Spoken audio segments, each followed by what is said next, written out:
Hi guys இந்த வீடியோல வந்து ஐபிஎல் 43வது மேட்ச்க்கான அனாலிசிஸ் எஸ்ஆர்ஹெச்சும் சிஎஸ்கே ஆட போறாங்க. ஸோ ரொம்ப முக்கியமான மேட்ச் 2 டீம பொறுத்தவரைக்கும்.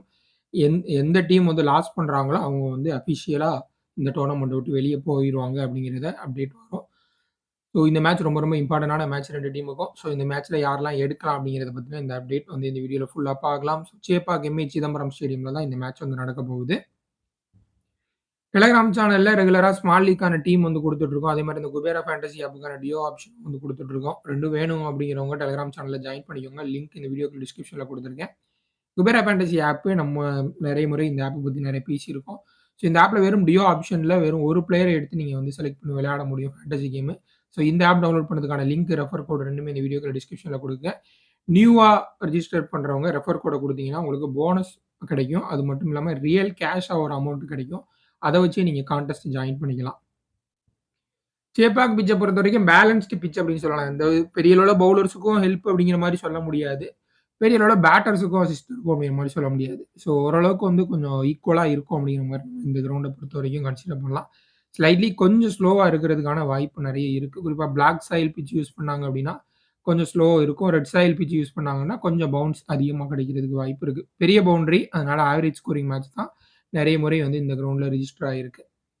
நம்பர்ஸ் அப்படின்னு பார்க்கும்பொழுது 144 மேட்ச் நடந்திருக்கு. 68 முறை தான் சேசிங் டீம் வின் பண்ணியிருக்காங்க. ஸோ இதிலேயே தெரியும் மேட்ச் ப்ராக்ரஸ் ஆகும்பொழுது பிட்ச் கொஞ்சம் ஸ்லோவா ஆயிருக்கு அப்படிங்கிறத நீங்க இந்த நம்பர்ஸ வச்சு நீங்க தெளிவா பார்த்துக்கலாம். ஏன்னா T20 ஃபார்மேட்ட பொறுத்தவரைக்கும் சேசிங் நம்பர் தான் எப்பயுமே அதிகமா இருக்கும்.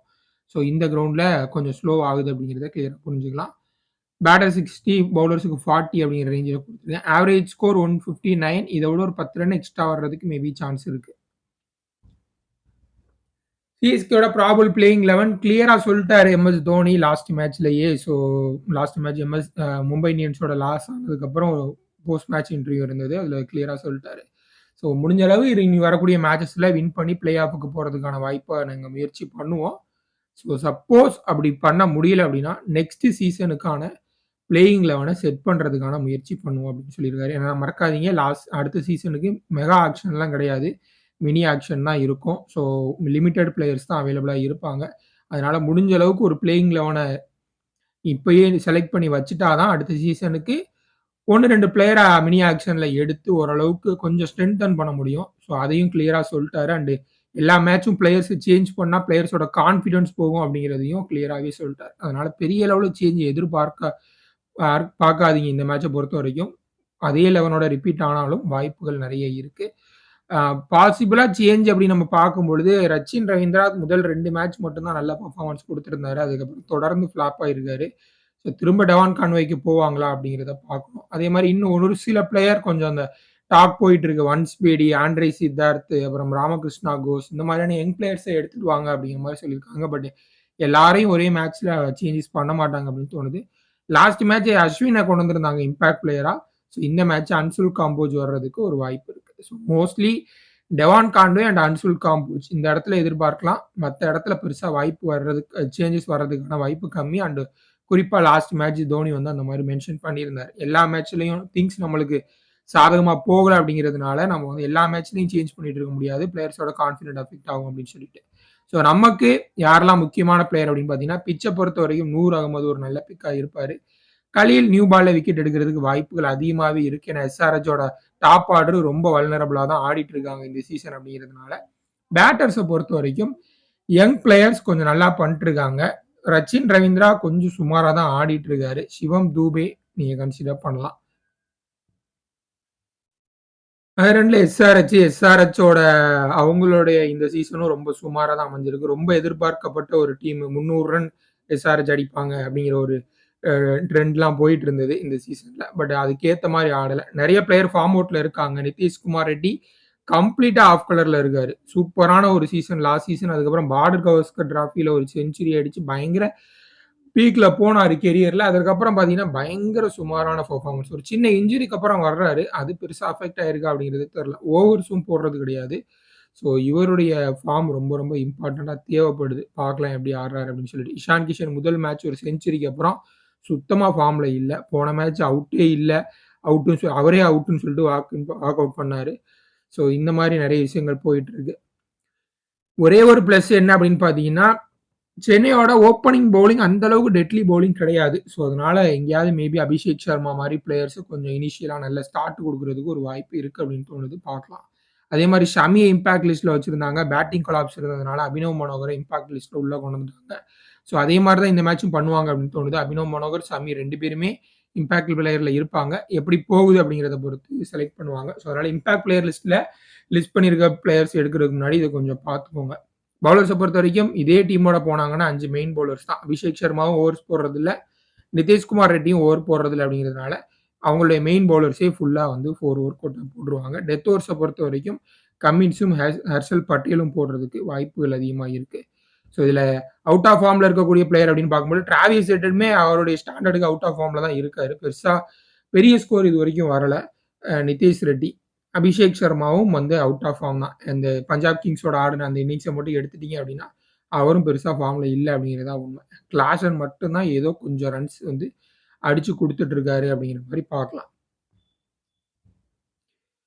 இந்த மேட்ச பொறுத்தவரைக்கும் இந்த கிரவுண்ட்ல நல்லா பெர்ஃபார்ம் பண்ணிருக்கக்கூடிய பிளேயர் அப்படிங்கிறது நூர் அகமது நல்லா பெர்ஃபார்ம் பண்ணியிருக்காரு அப்படிங்கிறது சொல்லலாமா? இல்ல அத நான் எக்ஸ்பிளைன் பண்றேன். 5 மேட்ச் ஆடி 10 விக்கெட் எடுத்திருக்காரு. இந்த 10 விக்கெட்ல 4 விக்கெட் வந்து முதல் மேட்ச்லயே வந்துருச்சு. ஸோ, அந்த ரிமைனிங் 6 விக்கெட் அப்படிங்கிறது 4 மேட்ச்ல எடுத்திருக்காரு அப்படிங்கிற மாரி நம்ம பார்க்க வேண்டியது இருக்கு. ஹர்ஷல் பட்டேலுக்கு இந்த கிரவுண்ட்ல நல்ல அவுட்டிங் இருந்திருக்கு. 5 மேட்ச்ல 11 விக்கெட் வந்து எடுத்திருக்காரு. இவருடைய ஸ்லோ ரன்னர்ஸ், கட்டர்ஸ் இதெல்லாம் கொஞ்சம் ஓரளவுக்கு எஃபெக்டிவா இருக்கும். சேப்பாக்ல பெரிய பவுண்டரிஸ் டைமென்ஷன் வேற. எம்எஸ் தோனிய பொறுத்தவரைக்கும் இவர் தான் ஒரே பேட்டரு 40க்கு மேல ஆவரேஜ் வச்சிருக்கக்கூடிய ஒரே ஒரு பேட்டர் சேப்பாக்ல. ஸோ, இந்த ஆடக்கூடிய 22 பிளஸ் 2 24 பிளேயர்ஸ்ல 41 ஆவரேஜ் வச்சிருக்கக்கூடிய பிளேயர் இவரு தான். 40 கிராஸ் பண்ணதே இவர் மட்டும் தான். மிச்ச எல்லா பிளேயருக்குமே 30, 34, 35 அந்த ரேஞ்சில தான் இருக்கு. ரச்சின் ரவீந்திரா அந்த முதல் 2 மேட்ச் சூப்பரா ஆடுனாரு. அதனாலே ஓரளவுக்கு நல்ல நம்பர்ஸ் இருக்கு. ஸோ, 8 மேட்ச்ல 238 ரன் அடிச்சிருக்காரு. பத்திரனாவுக்கும் இந்த கிரவுண்ட்ல ஓரளவுக்கு நல்ல விக்கெட்ஸ் வந்து கிடைச்சிருக்கு. ஸோ, இவங்கெல்லாம் இந்த கிரவுண்ட்ல நல்லா பெர்ஃபார்ம் பண்ணியிருக்கக்கூடிய பிளேயர்ஸ். ஹெட் டு ஹெட்ட பொறுத்தவரைக்கும் அதுலயும் ஹர்ஷல் பட்டேல், எம்.எஸ். தோனி 2 பேருமே நல்லா பண்ணியிருக்காங்க. எஸ்ஆர்எச்சோட நல்லா ஆடியிருக்காரு எம்.எஸ். தோனி. அதேபோல சிஎஸ்கேக்கு அகைன்ஸ்டா ஹர்ஷல் பட்டேல் நல்லா ஆடியிருக்காரு. பஞ்சாப் கிங்ஸுக்காக ஆடினார் லாஸ்ட் சீசனு. ஸோ, அதுல பார்த்தீங்கன்னா, சிஎஸ்கேயோட வந்து ஒரு நல்ல பெர்ஃபார்மன்ஸ் வந்து குடுப்பாரு. அபிஷேக் சர்மாவுக்கு நல்ல இன்னிங்ஸ் இருந்திருக்கு. அதான் நான் முன்னாடி சொன்ன மாரி. சென்னையோட பவர் பிளே பவுலிங் வந்து அந்த அளவுக்கு எக்ஸ்ட்ரா ஃபேஸ் போட்டு ட்ரபிள் பண்ணக்கூடிய பவுலர்ஸ் யாருமே கிடையாது. அதனால அபிஷேக் சர்மா கொஞ்சம் கம்ஃபர்டபுளா இருக்கும். ரவீந்திர ஜடேஜாவும் வந்து நெறைய ரன்ஸ் வந்து அடிச்சிருக்காரு எஸ்ஆர்எச்சோட. லோ பெர்சன்டேஜ் பிக் அப்படின்னு பார்க்கும்பொழுது இஷான் மலிங்கா ஒரு நல்ல ஆப்ஷனா இருப்பாரு. ஆ நல்லா வந்து ஸ்லோ ரன்ஸ் இந்த மாரி போடுவாரு. டெத் ஓவர்ஸ்லயும் ஓவர்ஸ் குடுக்குறதுக்கு வாய்ப்பு நெறைய இருக்கு அப்படின்னு தோணுது. ஷேக் ரஷீத் மோர் கன்வின்சிங் ஒரு மாரி டெக்னிக்கலி ஸ்ட்ராங் பேட்டரா தெரிறாரு. ருத்து மாரியே பேட்டிங் ஸ்டாண்ட் இருக்கு. நல்ல ஷாட்ஸ் வந்து ஆடுறாரு. பெரிய அளவு ரஷ் ஷாட்ஸ்க்கு போறதில்ல. ஸோ, அதனால கொஞ்சம் டீசென்ட் ரன் எதிர்பார்க்கலாம். ஆயுஷ் மாத்ரே நீங்க இதுல கன்சிடர் பண்ணலாம். பட் ஆயுஷ் மாத்ரே வந்து ஒரு எக்ஸ்ப்ளோசிவ் பேட்டரா தெரியிறாரு. வந்தோனே அடிக்க போறாரு. பட் சேப்பாக் மாரி பெரிய கிரவுண்ட்ல அது கொஞ்சம் பேக் ஃபயர் ஆகுறதுக்கும் வாய்ப்பு இருக்கு. ஜீசான் அன்சாரி ஸோ, நெறைய லெக் ஸ்பின்னர்ஸ் குறிப்பா ஸ்பின்னர்ஸ் அப்படின்னாலே நல்லா பண்ணியிருக்காங்க சிஎஸ்கேக்கு அகைன்ஸ்டா. வருண், சுனில் நரேனு, அதுக்கப்புறம் வந்து முதல் மேட்ச்ல விக்னேஷ் புத்தூர், அதுக்கப்புறம் விப்ராஜ் நீகம். ஸோ, இந்த மாரி நெறைய ஸ்பின்னர்ஸ் லெக் ஸ்பின்னரா இருந்தாலும் சரி, ஆஃப் ஸ்பின்னரா இருந்தாலும் சரி, எல்லாருமே நல்லா பெர்ஃபார்ம் பண்ணியிருக்காங்க சிஎஸ்கே அகைன்ஸ்டா. ஸோ, அந்த ஆஸ்பெக்ட்ல யோசிக்கும் பொழுது, நீங்க ஜீசான் அன்சாரியும் ட்ரை பண்ணி பார்க்கலாம். நல்லா ஃப்ளைட் பண்ணி மேல போடுவாரு. விக்கெட் டேக்கிங் பவுலர் கன்சிடர் பண்ணலாம். ஃபைனல் டீம்ல 2 டீமோட பேட்டிங்குமே கொஞ்சம் சுமாரா தான் இருக்கு. அதனால முடிஞ்ச அளவுக்கு நான் பவுலர்ஸ் பக்கமே போயிட்டேன். இந்த மேட்ச பொறுத்தவரைக்கும். உங்களுக்கு இல்ல கன்வின்சிங்கா இல்ல அப்படின்னா, நீங்க வந்து பேட்டர்ஸ் பக்கம் எடுத்துக்கோங்க. Abhishek Sharma captain. So, pitch condition பார்த்துட்டு அத மாத்துறதா இருந்தாலும் மாத்திருவேன். ஜடேஜாக்கு லாஸ்ட் மேட்ச் பேட்டிங்ல ஒரு ப்ரமோஷன் குடுத்தாங்க. அதே மாரி குடுத்தாங்க அப்படின்னா, பேட்டிங்ல இருந்து ஒரு 20, 30 ரன் எதிர்பார்க்கலாம். பவுலிங்ல இருந்து ஒரு 1 விக்கெட், 2 விக்கெட் கிடைச்சாலும் 2 கேட்ச் இந்த மாரி கிடைச்சுச்சுன்னா கூட சாலிடா 100 பாயிண்ட் வந்து வந்துருவாரு. டிராவிஸ் ஹெட்டு, ஷேக் ரஷீத் அப்படிங்கிற மாரி போயிருக்காரு. ரச்சின் ரவீந்திராவோட ஃபார்ம் ரொம்ப சுமாரா இருக்கு. ஒரு குவாலிட்டி பேட்டரு. பட் T20 ஃபார்மட்ல இன்னும் அடாப்ட் ஆகலையோ அப்படிங்கிற மாரி ஒரு தாட் ஓடிட்டு இருக்கு. ஸோ, அதில அவருக்கு அடிக்கணுமா? இல்ல ஒன் டே மாரி கொஞ்சம் டைம் எடுத்துட்டு அதுக்கப்புறம் ஆடுவோமா? அப்படிங்கிற மாரி கொஞ்சம் டபுள் மைண்டடா மாட்டிட்டாரு அப்படிங்கிற மாரி தான் தோணுது. பார்க்கலாம். ஸோ, இதான் என்னுடைய டீமு. இதில ஏதாவது சேஞ்ச் இருந்துச்சுன்னா டெலகிராம் சேனல்ல இன்ஃபார்ம் பண்றேன். டெலகிராம் சேனல்ல ஜாயின் பண்ணாதவங்க ஜாயின் பண்ணிக்கோங்க. நன்றி.